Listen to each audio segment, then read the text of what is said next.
Hey, what is up guys, it's Justin here, and today, while I was going ahead to complete my daily quests to receive my 100 Lapis, or rather 105 Lapis if you like to consider the Colosseum reward right here, um, I stumbled upon the quest which is craft one item of any type. Now, crafting nowadays would not require any more time as compared to last time. You require like 8 hours or whatnot to craft your item. So I was actually taking a look at like what can I go ahead and craft, and I realized that I actually have most of the things that I need. And then I stumbled upon this thing. It's actually the adventurer. It's what they have been advertising to us when they tried to bring up the expeditions to us. And then I remembered, oh yeah, this item exists. And then it dawned upon me, and I realized that I actually haven't created any of it, and I have 556 relics. And I was thinking, how long would it actually take for me to go ahead and craft the final stage of adventurers, which is adventurer 5. Now, so after that I carried on to like do some more thinking and whatnot, and then I came up with the idea of coming up with an exploration tip video, and at the same time the challenges I faced while I was doing expeditions as a free-to-play player. So this is more of a video catered for people who are pretty new to the game, in the sense that they find that they always do not have enough gil, and with expeditions hitting us, you find that your gil used to be like increasing day after day, but now you find that your gil, it either stays stagnant or it decreases gradually. Like it doesn't take a lot of your gil all at one go, but you realize that your gil is steadily dropping at a very small rate. That is what I realized as well. So first things first, as you can see from the notes over there, Explorer 5, that is the main goal of today's video, how long it would take. Number one, exploration tips. Every day we get free refreshes for our expeditions. Every day, no matter be it 1 minute away from the server resetting, which is at 4 p.m. Singapore time, or I'm not exactly sure what the GMT thingy is, but it's 4 p.m. in Singapore that the server will reset. At 3:59, if I go ahead and refresh right here, the moment it hits 4, I get to refresh again. So it doesn't matter how many, like whether you refresh, when do you refresh it, but if the let's say, like for example, the expeditions are not very suitable for the units that you have, you can go ahead and refresh them, because I find that sometimes the grade D, grade C, or grade B expeditions, I'll be able to do it, but as I move on to the grade A's and the S grades, they usually need certain units, like they have certain bonuses for certain units. So I don't happen to have those units, because number one, I maybe haven't done the story. So usually sometimes they need Sakura, or they need Nicole, and I don't have them, I can't do it. Or maybe the A grade expeditions will have a requirement whereby certain units, like for example, they would require units. Okay, like how I gauge whether I should go for the expedition or not is that I will send a full team of units with bonuses.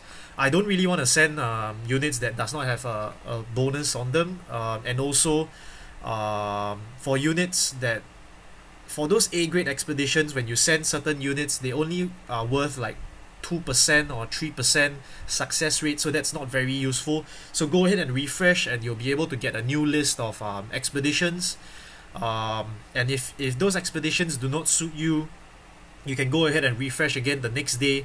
So yeah, that is if you wanna go ahead and refresh. I think there's an item for you to go ahead and refresh as well if you do not if you do not want to go ahead and use the speed ups, yes, yes, once the free refresh is used up for the day, you may use ancient coins or lapis to do additional refreshes. So usually this will not happen, but if you use the free refresh of the day and you still get lousy expeditions, you can go ahead and use an ancient coin to refresh.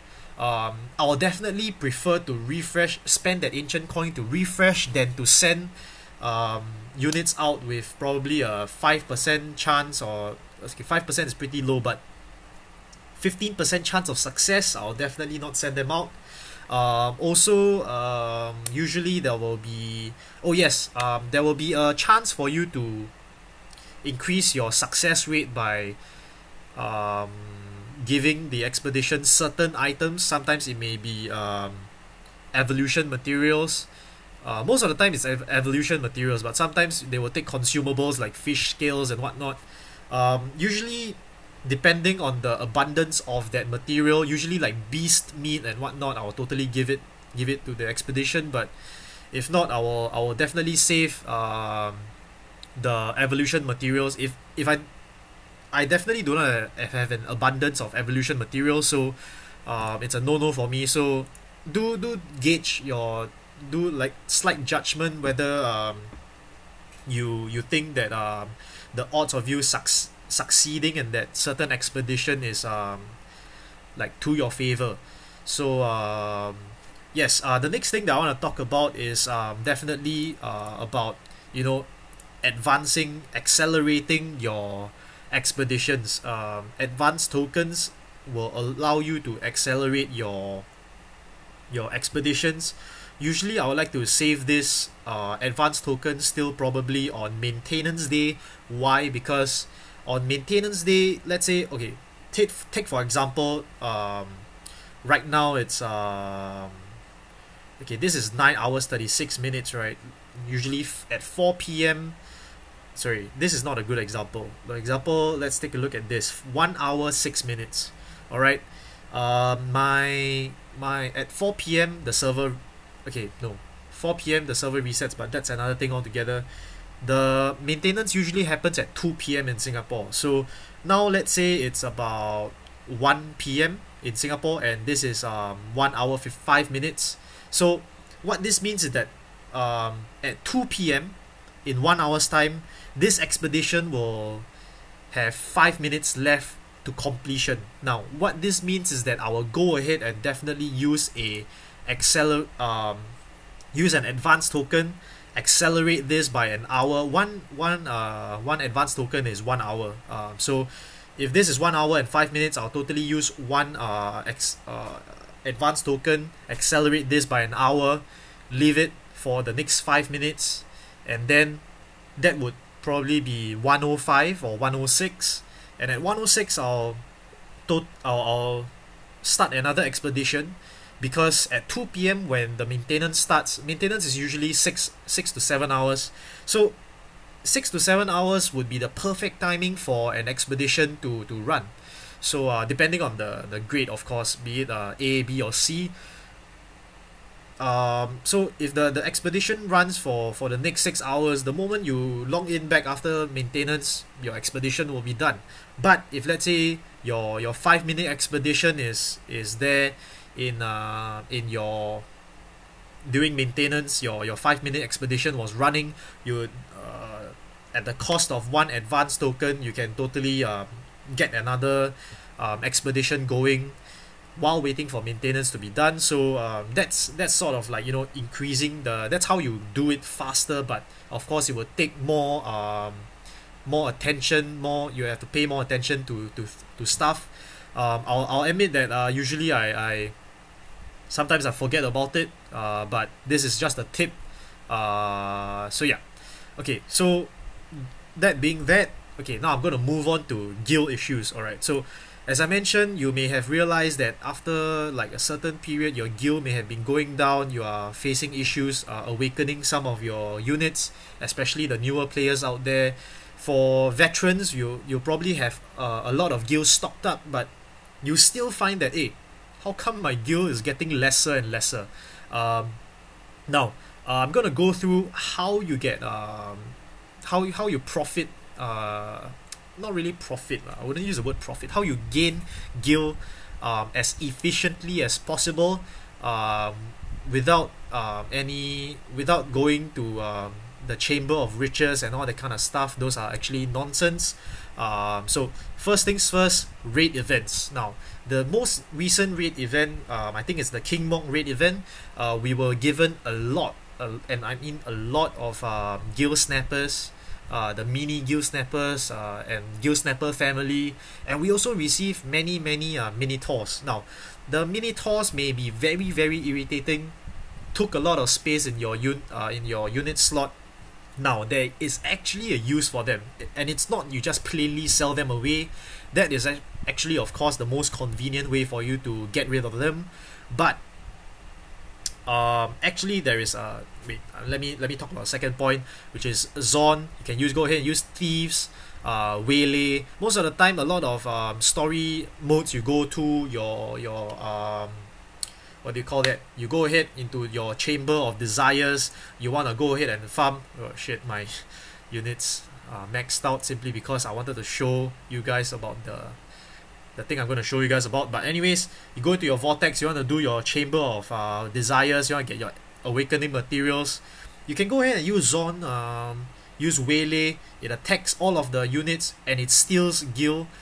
So that's usually it's about 30 gil and whatnot. It's pretty subpar. It's not really a lot, but you know, like it stacks multiplicatively, and then you know, over a period of time you still get gil.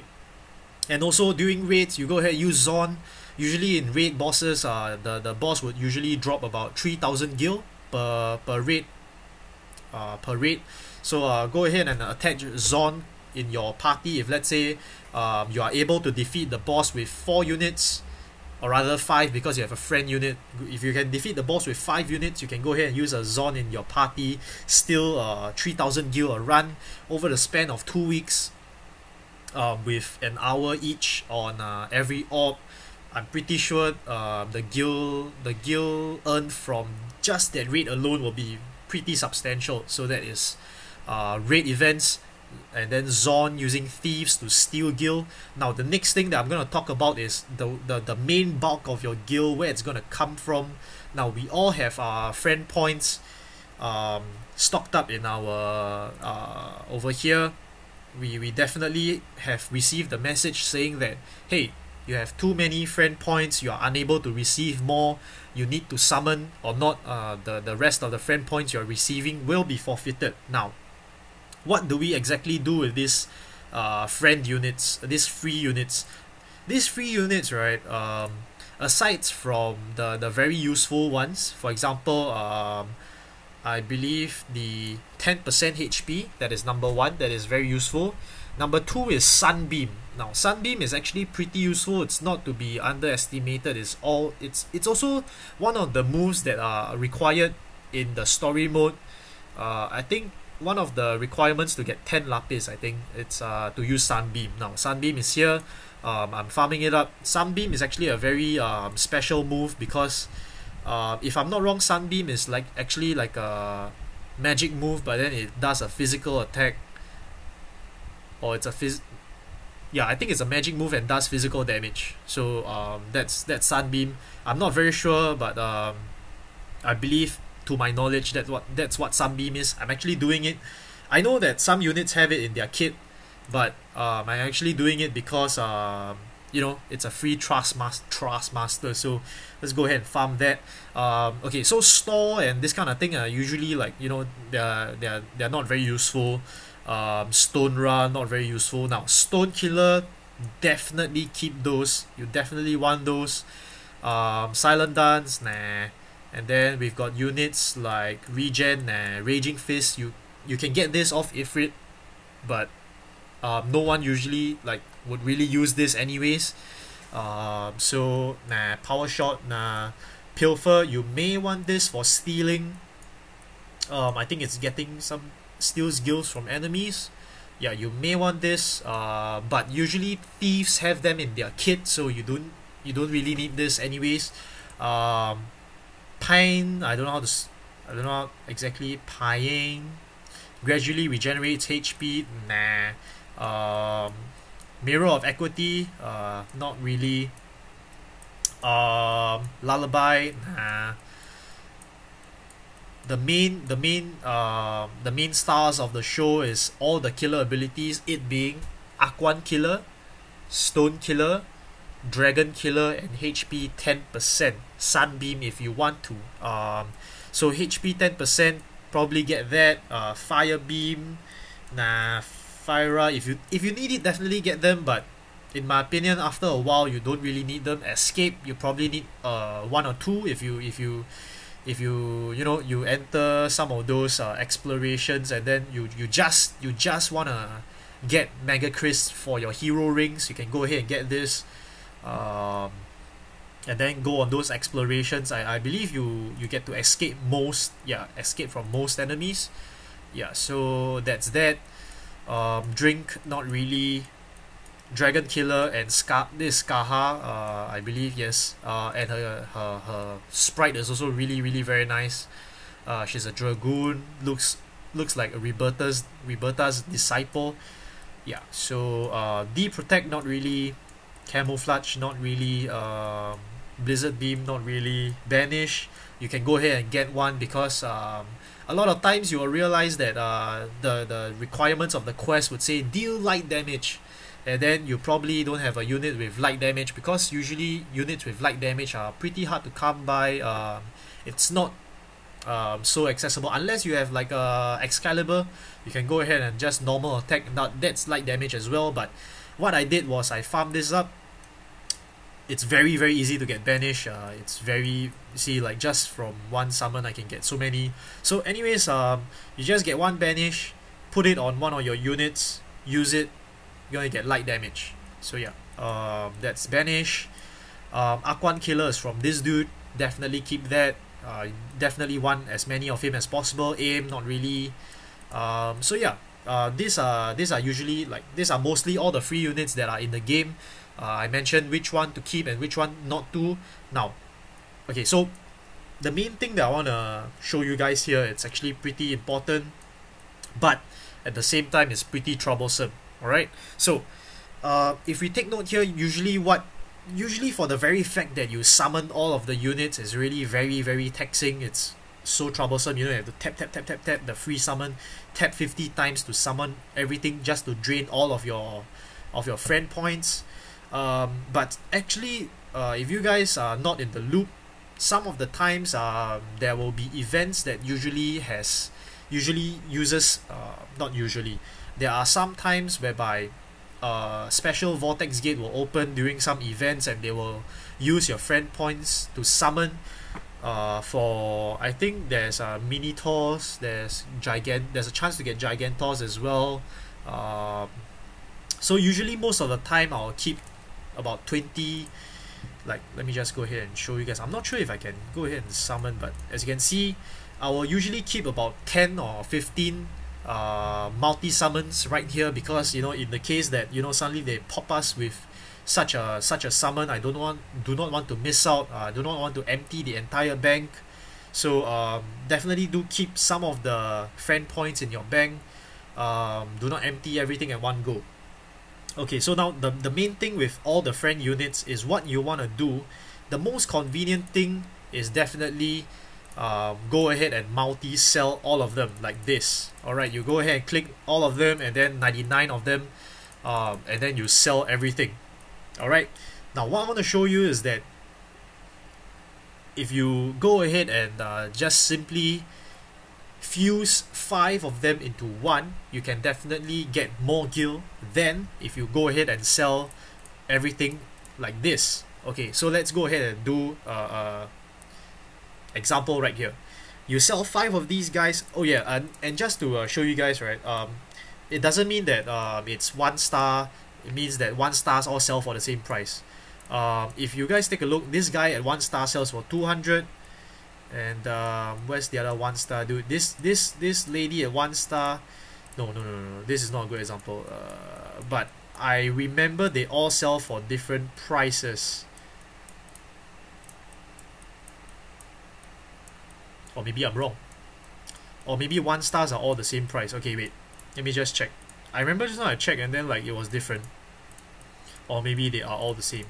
800, 800. Okay, so apparently I'm wrong. I think I saw wrongly just now, but anyways, okay, so all 1 star units sell for 200 gil. So you go ahead and sell 5, you get 1000.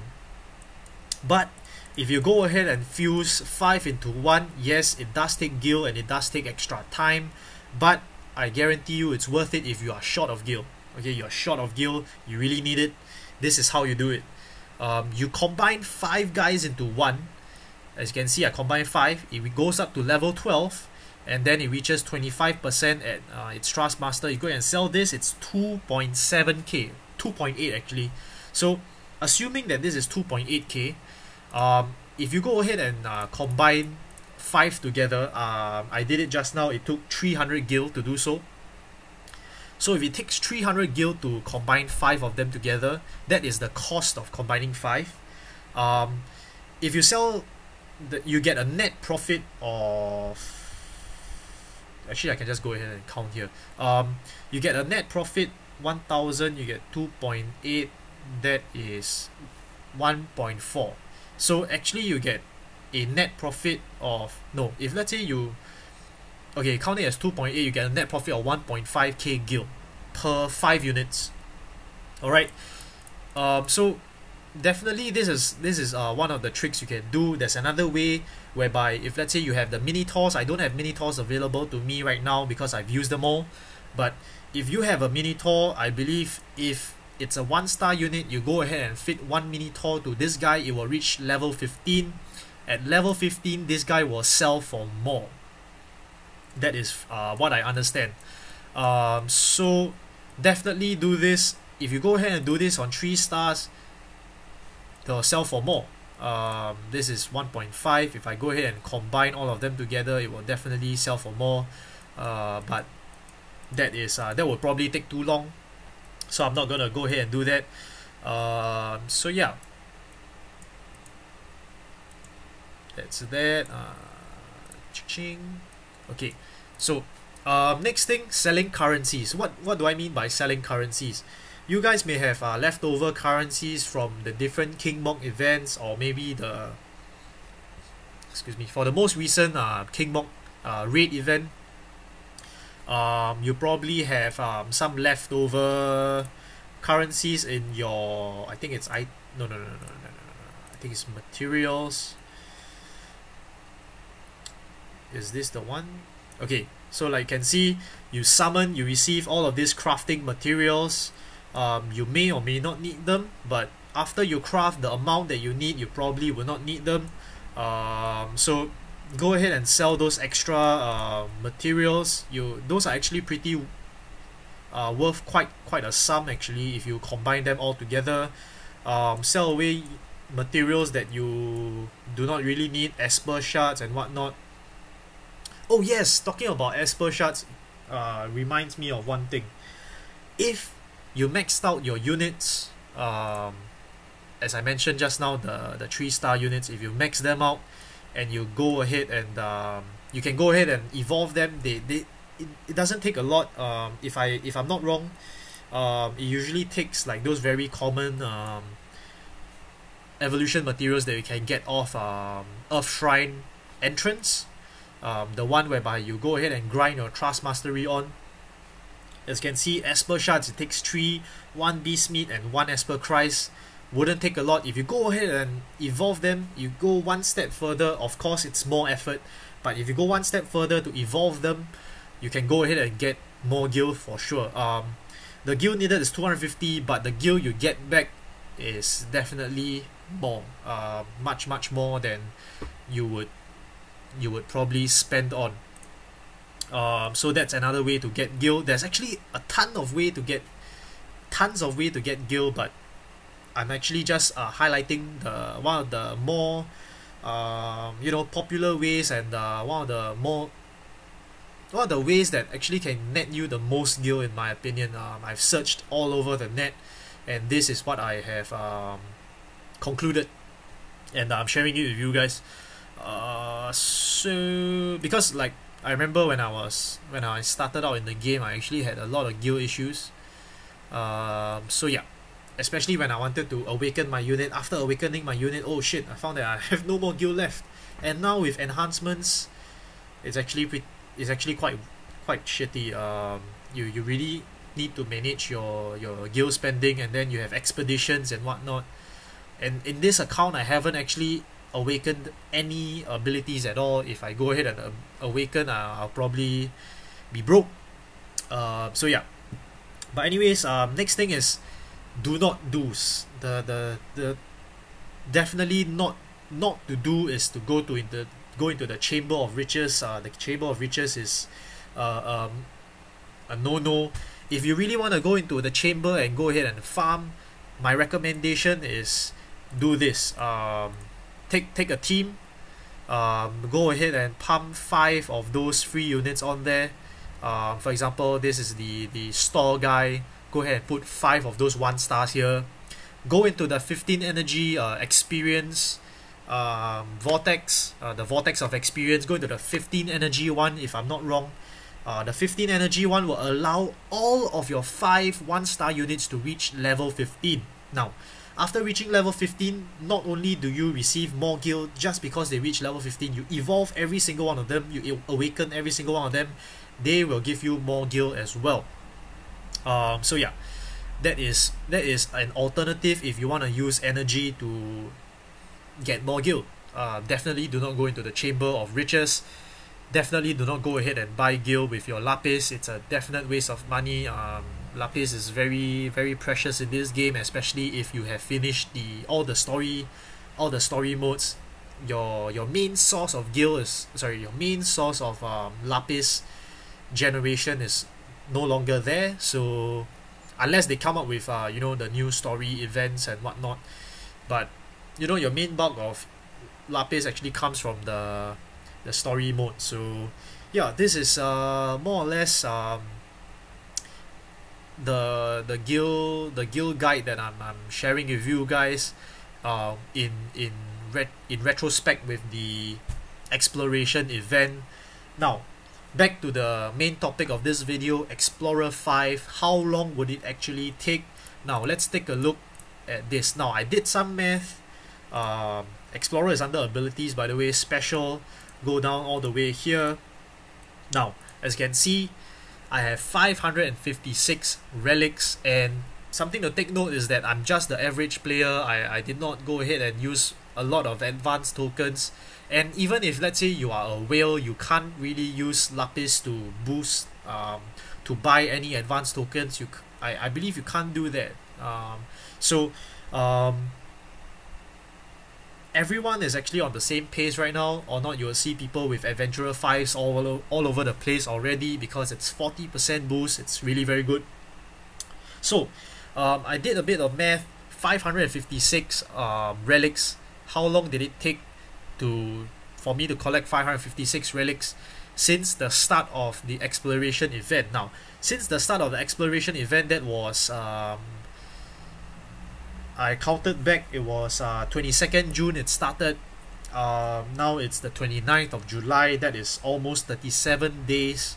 And then in about 37 days, I managed to get about 556 relics. As you can see, I did not use any one of them to craft anything. If I go ahead and divide that by the number of days, I get an average of 15 relics a day. Now 15 relics a day.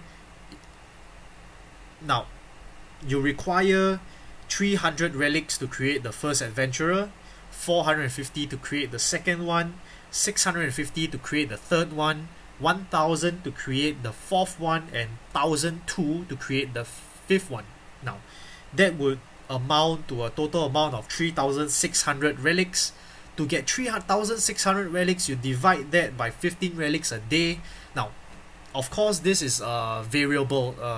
15 relics a day is a variable because you may do better expeditions and you get more success rates than I do, but usually my expeditions I do about 5 and I succeed about 3.